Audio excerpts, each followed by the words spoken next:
Welcome to Conversations Live. For more than a decade, we've brought you the best in books, entertainment, celebrity interviews, and current events. When the movers and shakers of the world have something to say to you, they say it to us first. Here's your host, Cyrus Webb.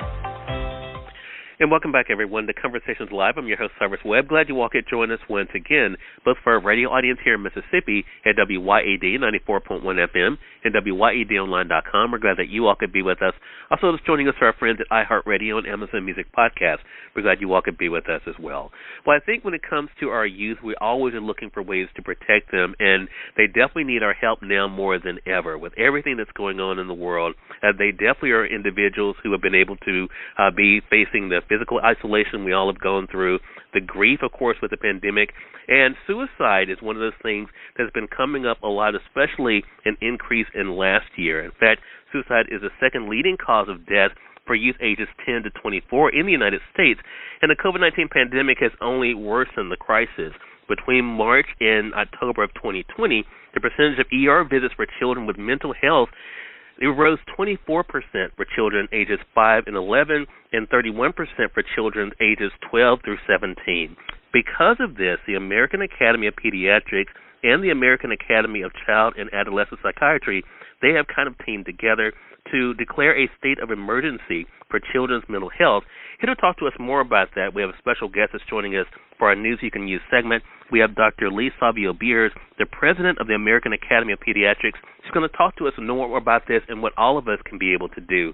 Dr. Beers, thank you so much for the time. Really appreciate it. Great. Thank you so much for having me here today and for helping bring attention to this important topic. Well, it definitely is an important one, and we've been hearing it a lot on the radio side here, Dr. Beers, in Mississippi, about what young people are going through because of, especially the isolation they've been able to feel. So talk to us more about the declaration of the state of emergency. Why was this something that was needed? Yeah, absolutely. I think as pediatricians, as child and adolescent psychiatrists, as children's hospitals, we really feel like this crisis is at a tipping point. In our office, in our clinics, in our hospitals, we're just seeing huge increases in numbers of youth who are really struggling with their mental health.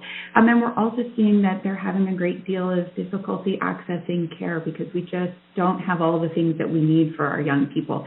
And so we felt like, with the nature of mental health conditions, if you don't treat them early, if you don't attend to them early, they really can go on to have lifelong impacts. And so we felt it was really important to raise the alarm now so that we can make sure that we can all come together, reverse the trends that we're seeing, make sure that our young people have the support and the resources that they need so that they can thrive into their adulthood. So, when we talk about mental health, a lot of times, Dr. Beers, unfortunately, we don't normally think about children, but is all of this mental illness among children stemming from the pandemic, or are there other causes that are contributing to it? Yeah, in fact, we were very concerned about children's mental health even prior to the pandemic. You mentioned that suicide is the second leading cause of death in young people. That was the case even before the pandemic. And so we had increasing rates of concern even prior to 2020, but the pandemic has really worsened the challenges. You had mentioned isolation, but also over 140,000 youth have lost a caregiver to COVID in the United States. There's been disruptions to activities and things in your routine. So there's been many reasons for young people to really be struggling. So with the declaration of the national state of emergency, Dr. Beers, what are you hoping to achieve with this, and what do you hope is able to do to bring about some changes?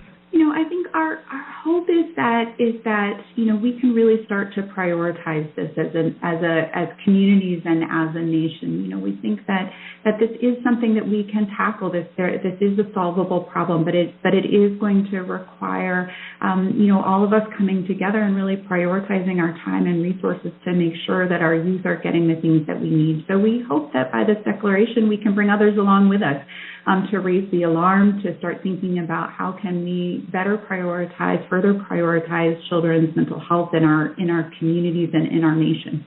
One of the things that always comes up is what those who are policymakers can do. Dr. Beers, what actions can they take to address the state of emergency that you're seeing?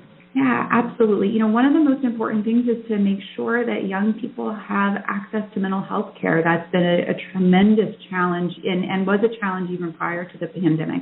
And so one of the things that policymakers can do is make sure that we have enough support and enough resources for mental health services, making sure that we have, funding efforts to bring in more mental health providers, making sure that we have the funding and the support needed to put mental health providers in all places where kids go on a regular basis, so schools and pediatricians' offices, communities in community settings, and so making sure that we have investments there.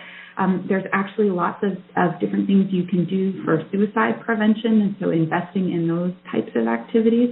And then also making sure that for our youth who are really experiencing more serious concerns, who may need to be hospitalized, that there's the funding and resources to make sure that there are beds and staff available for them, because we know that in children's hospitals across the country, we're running out of beds for children who have mental health concerns.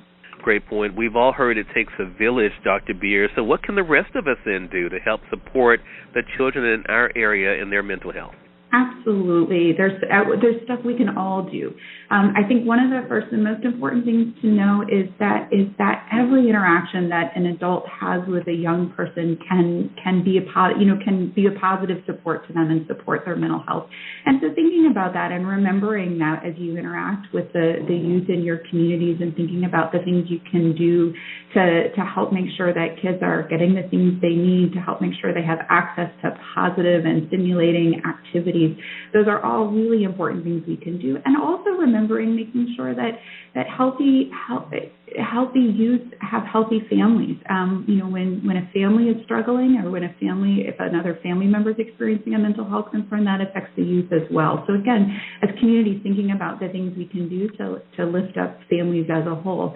I would also say that if you are, as an adult or community member, if you are running in, if you're interacting with a child who you think may be struggling, looking for things looking for those danger signs, that they may be withdrawing or acting very differently, their grades may be decreasing.